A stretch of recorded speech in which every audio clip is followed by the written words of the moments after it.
तो जैसे कि आप सबको पता है चैप्टर 10 सदिश यानी कि वेक्टर से हर बार क्वेश्चन एग्जाम में पूछा जाता है। अगर आप जो है आज के इस वीडियो में हम जो बताएंगे 12 सवाल को अगर आपने पढ़ लिया तो समझ लीजिए कि चैप्टर 10 सदिश में इसके अलावा आपको नहीं पढ़ना होगा, जो कि हमने काफ़ी इंपॉर्टेंट क्वेश्चन को लिखा है।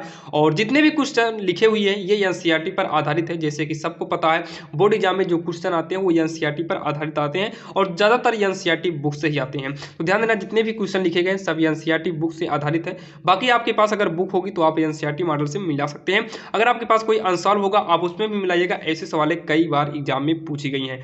तो यहाँ पर देखिए नंबर 1, यक्स और वाई का मान ज्ञात कीजिए ताकि सदिश 2i कैप प्लस में 3j कैप और यक्स आई कैप प्लस वाई जे कैप समान हो। तो आप इसको तैयार कर लेना, ये काफ़ी इंपॉर्टेंट सवाल है। यहाँ पर देखिए दूसरा क्या है, सदिश सदिश ए बराबर I cap minus 2j cap plus का के कैप, और दूसरा बी सदिश में दिया है minus 2i cap plus 4j cap plus 5k cap, और यहाँ पर सी भी दिया है का योग ज्ञात करना है।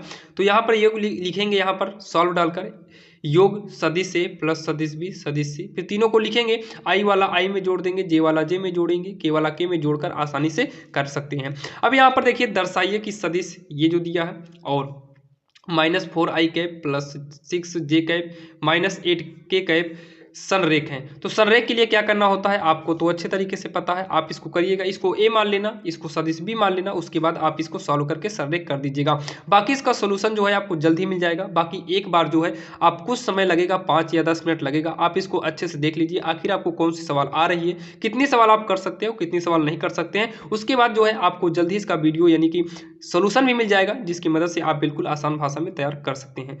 यहाँ पर देखिए अगर हम चौथी की बात करें तो 2 बिंदु दिया है, P दिया है और Q दिया है, को मिलाने वाले सदिश का मध्य बिंदु निकालना है। तो यहाँ पर जो है लिखिएगा P का स्थित सदिश 2i कैप प्लस में 3j कैप प्लस का 4k कैप हो जाएगा, यानी कि 2 के साथ i, इसके साथ j, इसके साथ k लगेगा और तीनों को जोड़कर लिख देंगे। यहाँ पर भी सेम वैसे ही करिएगा और आप इसका फार्मूला जो होता है उसके हिसाब से कर लेना, बाकी सोल्यूशन तो मिल ही जाएगा।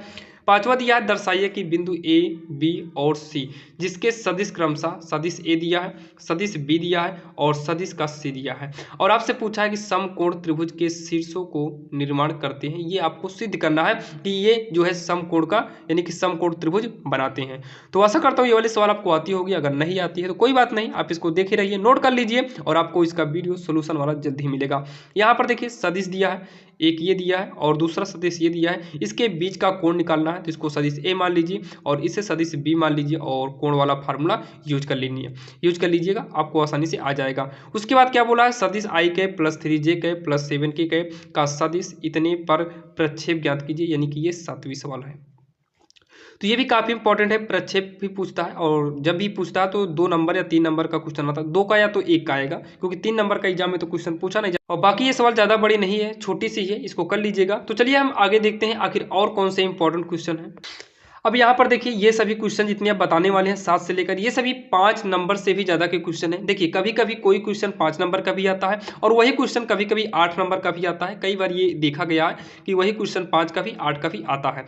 जैसे यहाँ पर दिया है यदि सदिश ए प्लस सदिश बी और दूसरे ब्रैकेट में सदिश ए माइनस सदिश बी बराबर 8, तो हमें इतना बराबर इतना, देखिए इतना बराबर इतना दिया है और इतना बराबर इतना दिया है, यानी कि सदिश में ए मापांक के अंदर बराबर 8 मापांक सदिश बी हो तो सदिश ए एवं सदिश बी अलग अलग आपको ज्ञात करना है। ये भी दिया है, ये भी दिया है, तो सदिश ए और बी अलग अलग आपको निकालना है। 8वीं में क्या बोला है, यदि एक मात्रक सदिश ए के लिए सदिश यक्स माइनस सदिश ए इंटू में सदिश यक्स प्लस सदिश ए बराबर का 12 हो तो यक्स का मान ज्ञात करना है। आखिर यक्स का मान क्या आएगा, ये भी काफ़ी इंपॉर्टेंट है, आप इसको पढ़ के जाइएगा बोर्ड एग्जाम में। दर्शाइए कि बिंदु ए बी सी दिया है और संरेख पूछा है, तो इसके लिए काफ़ी इंपॉर्टेंट है, ए बी को बी सी के बराबर कर दो तो आपका संरेख हो जाएगा। 10वीं में क्या बोला है, यदि सदिश ए बराबर I cap minus 7j cap plus 7k cap और सदिश बी बराबर 3i cap minus 2j cap plus 2 के कैप तो सदिश ए क्रॉस सदिश बी मापांक के अंदर ज्ञात करना है। तो इसको भी आप अच्छे से पढ़िएगा।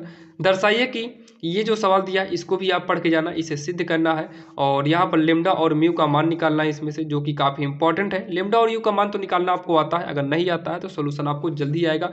तो चलिए आज के वीडियो में बस इतना ही था, यानी कि आप इन 12 सवाल को अगर आप पढ़ लेते हैं तो आपको चैप्टर 10 सदिश यानी कि वेक्टर में कोई भी प्रॉब्लम नहीं होगी और इसके अलावा कहीं से भी आपको पढ़ना नहीं है। ध्यान देना, पागलों जैसे मेहनत नहीं करना है, आपको केवल इंपॉर्टेंट क्वेश्चन को ही पढ़ना है, जो कि ये एनसीईआरटी बुक से लिया गया था और मोस्ट इंपॉर्टेंट क्वेश्चन था। तो चलिए आपको मिलते हैं किसी अन्य वीडियो में। अगर आपको वीडियो पसंद आया तो चैनल को सब्सक्राइब करिएगा और इसका आप सोल्यूशन का वीडियो जल्दी ही मिल जाएगा और जब तक आप वीडियो को देखेंगे तब तक इसका सोल्यूशन आपको डिस्क्रिप्शन में लिंक दे दिया जाएगा। चलिए मिलते हैं किसी अन्य वीडियो में, तब तक के लिए जय हिंद।